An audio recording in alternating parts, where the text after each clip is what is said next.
Hello, sorry for the delay getting all this information to you. It's all been a little bit manic at the clinic since the Wellbeing Day.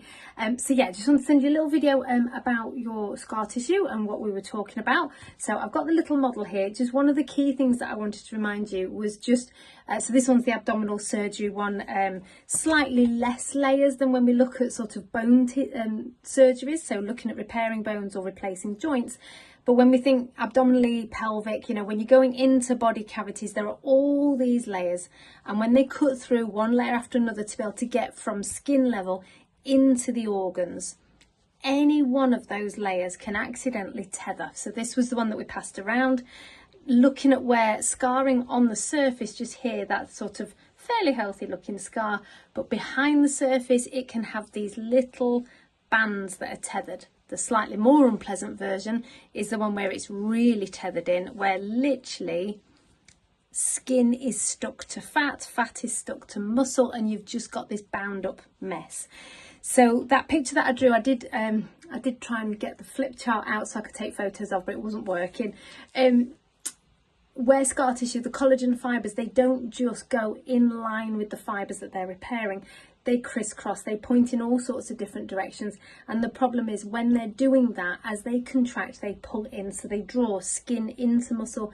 They bring the sides of the skin in a twisted way. And that's where you can end up with scars that are a little bit sort of ridgy and lumpy, or those kind of low pelvic scars with the overhang. All normal healing, all perfectly healthy healing. It's what the collagen as a repair tissue, it's what it's meant to do. Unfortunately, when it does and it starts tethering layers together, that is what causes the problem. So a lot of people think expensive bio oil, that somehow that being put on the skin will fix it. It's not. What you need to be looking at is really, I always struggle to say deep tissue treatment because people think, oh, it's painful, it's nasty. It's not.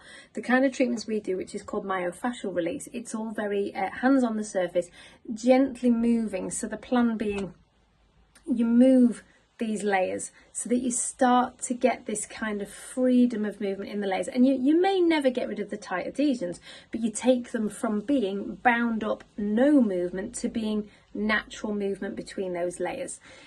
So that's something that is achievable whether the scar is brand new, it's a few weeks old and it's just freshly healed, or whether it's actually a scar that's been there for 15, 20 years. There's still lots that you can do with that. So if you have got a tight scar, you've got problems with it and you're not sure whether it's treatable, make sure you use that little 15-minute free phone consultation. Just book in at the clinic, have a chat with me or one of my team, and we can chat about what your scar is, how old it is, what problems you're having, and we can soon tell you whether it's something that can be changed or whether it might just be one of those things that you have to learn to adapt to. So yeah, don't live with it, ask us. There's a lot we can do. Thanks a lot.